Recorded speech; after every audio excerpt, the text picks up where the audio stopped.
Բարև ձեզ, հարգելի խցակիցներ, ես վերադարձել եմ Բերլինից ու միանգամից վերադառնալով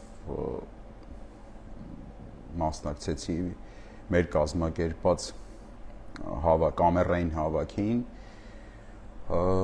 մի քանի բառով կուզենամ ձեր հետ կիսվեմ այդ հավաքի մասին տպավորությունները եւ հայտնեմ, որ կա պայմանավորվածություն, որ հաջորդ նման տիպի հավաքը տեղի կունենա մարտի 19-ին, այսինքն մյուս չորեքշաբթի օրը, անպայման նախապես ամրագրեք հավաքին ձեր մասնակցությունը, որովհետև տեղավորվելու խնդիր գոյություն ունի, ոչ բոլորին է հաջողվում տեղավորել, տեղ սահմանափակա տեղը։ Երեկվա հավաքը վերնագրված էր, խորագիր էր գրում Նիկոլ Փաշինյանին հեռացնելու ռացիոնալ միջոցները, հրաժարական, իմպիչմենտ եւ ընտրություններ։ Երկար բարակ ձեզ չեմ պատմի մանրամասն, որտեղ հավաքը տևեց մինչև գիշերը 12-ից էր արդեն դեռ շարունակվում էր, մարդիկ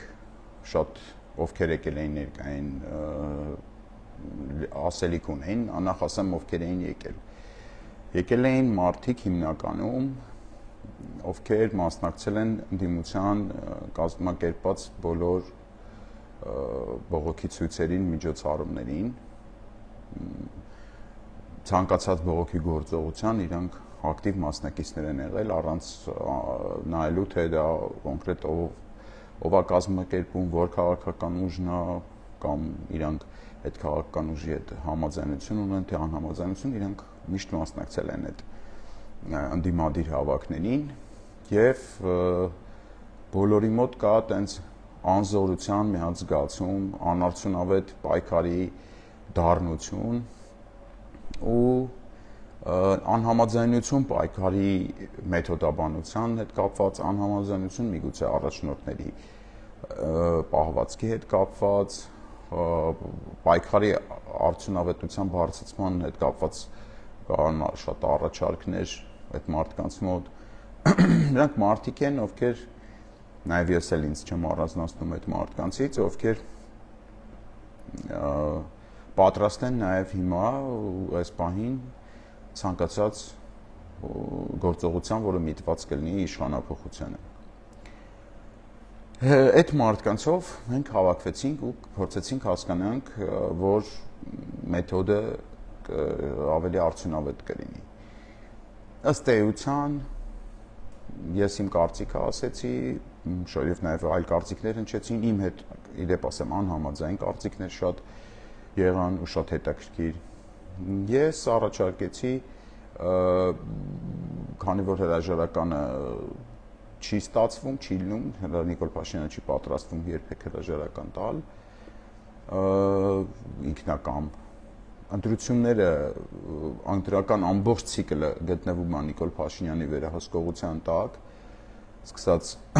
կենտրոնական ընտրական հանձնաժողովից մինչև ընտրությունների արդյունքները բողոքարկող սահմանադրական դատարան, այսինքն եթե մենք նույնիսկ մասնակցենք ընտրություններին, սպասենք, մասնակցենք եւ այլն ու մեզ ընտածեն կեղծիքներ լինեն իշխանության օգտին, այդ կեղծիքների մասը քննելու է օրինակ Սեդա Սաֆարյանը, ՍԴ-ում։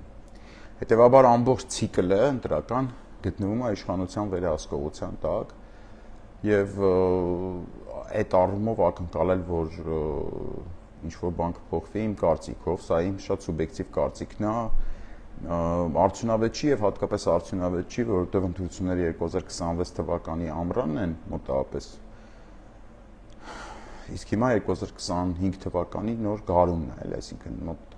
տարի 4 ամիս դեռ կա հերթական ընտրություններին։ Հետևաբար իմ կարծիքով ամենաարդյունավետ մեթոդը իմ առաջարկած, որը քննարկեցինք, միգուցե էլի քննարկենք, դա իմպիչմենտի տարբերակն է։ Մենք այստեղ փորձեցինք նաև հակազենք ինքներս մեզ, այսինքն մենք բան անենք, քննադատենք մեր մոտեցումը, որպեսզի հասկանանք այդ դրա թույլ կողմերը նաև, թե ինչ են ասում impeachment-ին դեմ արտահայտվող որոշ ընդդիմադիրներ, հա։ Հիմա շատ բաներ չեմ ուզենա ասենց այս պայդրությամբ ասեմ, որովհետև ընդհանուր առմամբ հավաքված կուտակված ասելիք կա, պայմանավորվածություն կա, որ հաջորդ չորեքշաբթի հավաքվենք, ավելի տեխնիկական քննարկում անենք, փորձենք պատկերացնել քայլ առ քայլ impeachment-ի գործընթացի բոլոր հնարավոր խութերը եւ քայլերի հերթականությունը, ավելի տեխնիկական քննարկում պետքա կանենք, կազմակերպենք։ Այնպես որ մարդիկ, ովքեր որ անկեղծ ասած խնդիր չկա, եթե կուզեն այս երկրորդ հանդիպումից միանան, անկախ իրենց քաղաքական հայացքներից ու նախասիրություններից բացարձակ որևէ սահմանափակում գոյություն չունի, բացի ՀՊԱ-ականներից, մնացած բոլոր ուղղությունների ներկայացուցիչները կարող են հանգիստ նախապես կրկնում եմ ամրագրելով մասնակցել քննարկմանը, իրենց տեսակետը ասել, ավելին ասեմ, դա շատ ողջունելի կլինի, որովհետև մենք մի հատ տարբեր կարծիքներ լսելով կփորձենք գտնել ոսկե միջինը։ Ու այդ ընթացքում նաև մի հատ բաներ կա, դրան եմ ուզում անդրադառնամ, այդ ընթացքում, երբ որ մենք այդտեղ քննարկում էինք անում, ես իմացա, որ երկրորդ նախագահ Ռոբերտ Քոչարյանը TV5-ի եթեր է ուղարկել իմ նախկին ուսանող Կոչուբաևին, շատ հետաքրքիր եթեր էր, անկեղծ ասած, լավն էր, էլի, դից շատ զվարճալի բաներ կար, բայց ամենախնդալուն մի հատ բան կար, երբ որ չեմ խոսում այնտեղ թվեր, թարշի տակ սխալ բաներ եւ այլն, դեռ մի հատ բան կար, որտեղ իմ նախկին ուսանողը փորձում է բանանի բոլորին համոզի, որ Սերժ Սարգսյանը վարչապետ եղած ժամանակ չէր կարողացել մի հատ դիպլոմ դասավորել Նիկոլ Փաշինյանի համար, այդպես չէր կարողացել, եւ քանի որ դիպլոմ չէր կարողացել դասավորել, որպեսզի Նիկոլ Փաշինյանին վարչապետ դարձնի, այդպես սահմանադրական հանրակրվեր արել, էլի, ասենք դիպլոմ չէր կարողացել դասավորել, ստիպված սահմանադրական հանրակրվեր արել, այդպես լիքը մարդիկ, այդպես ընտրություն գնացել քվեարկել բանը, որտեղ դիպլոմ չկարողացան գնաց կպցնենք Նիկոլ Փաշինյանի համար, բայց պետք է ինքը վարչապետ լինի, ինչ անենք, ինչ չանենք, եկեք մի հատ սահմանադրական հանրակրվե անենք, սաղ ազգովի, որ բանը լինի, էլի։ Ցավում եմ, որ Քոչարյանականների գործիքակազմում դեռ գերակշռում է, գերիշխում է սուտը, կեղծիքը, շատ իրականում ցավալի պահ է, հիմնականում զվարճալի մոտիվային սուտը, շատ խնդալի։ Եվ շատ կարևոր հարց բարձրացրեց իմ նախկին ուսանողը, բարձրացրեց հետևյալ հարցը, ասեց, որ Արտուր Դավթյանը, դատախազ Արտուր Դավթյանը հայտարարել է, որ Նիկոլ Փաշինյանին ցույցերի ժամանակ, երբ որ ձերբակալել էին, հետո ազատ են արձակել քաղաքական պայմանավորվածության արդյունքում։ Ճիշտ է ասում Կոչուբաևը, շատ ճիշտ է ասում։ Ես համաձայն եմ դրա հետ։ Եվ անպայման կոչ եմ անում բոլորին, թե Քոչարյանականներին, թե հանրապետականներին, թե բոլորին, բոլոր քաղաքական ակտորներին անպայման ճշտել եւ բարձել, թե ով եւ ինչ քաղաքական պայմանավորվածության արդյունքում, ինչ քաղաքական ակնկալիքներով ԶՊՎ-ից ազատ արձակեց Նիկոլ Փաշինյանին եւ դարձրեց ըստ էության վարչապետ։ Իհարկե այդ ամեն ինչը մեր աչքի առաջ է տեղի ունեցել, մի քիչ խնդալու է այդ ամեն ինչը YouTube-ներում, բան սաղ տեղերում կա, բայց կապ չունի։ Եթե մարդը այդ հարցը տալիս է, ենթադրում եմ, որ կան ինչ-որ մարդիկ, որ այդ մասին տեղյակ չեն կամ մոռացել են կամ չգիտեն։ Հետևաբար ողջունում եմ երկրորդ նախագահի կողմից բարձրացված հարցի լեգիտիմությունը իրական է, ճիշտ է, լեգիտիմ է, ես լրիվ այդ առումով աջակցում եմ երկրորդ նախագահին, եթե ինքը այդ հարցը բարձրացնում է Կոչուբաևի շուրթերով, անպայման այդ հարցին պատասխան պետք է տանք, պետք է այդ օրվա քաղաքական պատասխանատուները այդ հարցին պատասխանեն։ Ով եւ ինչ քաղաքական պայմանավորվածության արդյունքում ԶՊՎ-ից ազատ արձակեց Նիկոլ Փաշինյանին։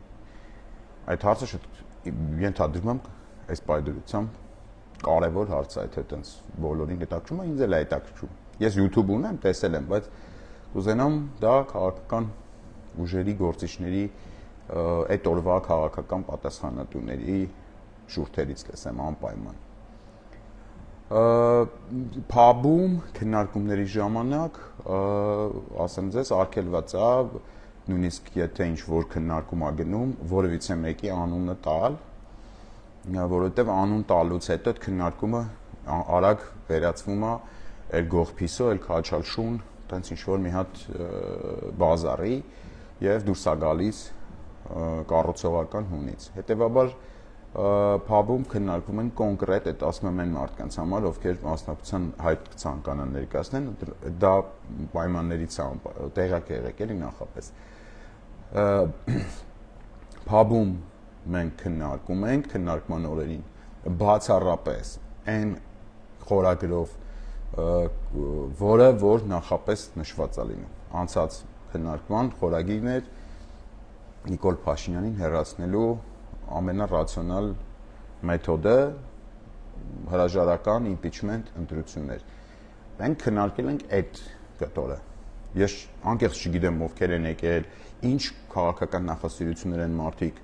միգուցե մեկը դաշնակցությանն է հավանում, մեկը հանրապետականին, մեկը Քոչարյանին, ես տեղյակ չեմ, չգիտեմ, անկեղծ եմ ասում, ու ինձ չէ հետաքրքրում։ Իրանց էլ ենթադրում եմ չհետաքրքրում իմ քաղաքական նախասիրությունները, մենք քննարկել ենք զուտ տեխնիկական կարելի ասել հատվածը եւ քննարկել ենք այն մարդկանցով, այն համոզմունքով, որ մենք ուզում ենք, որ մեր երկրում տեղի ունենա իշխանափոխություն, այլ ոչ թե մենք ուզում ենք, որ անպայման X կամ Y մարդը դառնա իշխանություն։ Այս պայդրությամբ այսքանը ես վերադարձել եմ, իմ ակտիվությունը Երևանում ավելի շատ, ավելի ինտենսիվ կլինի, ձեզ բոլորիդ կարոտել էի, այնպես որ ավելի հաճախ կհանդիպենք տարբեր առաջացող հարցերի շուրջ։ Լավ մնացեք։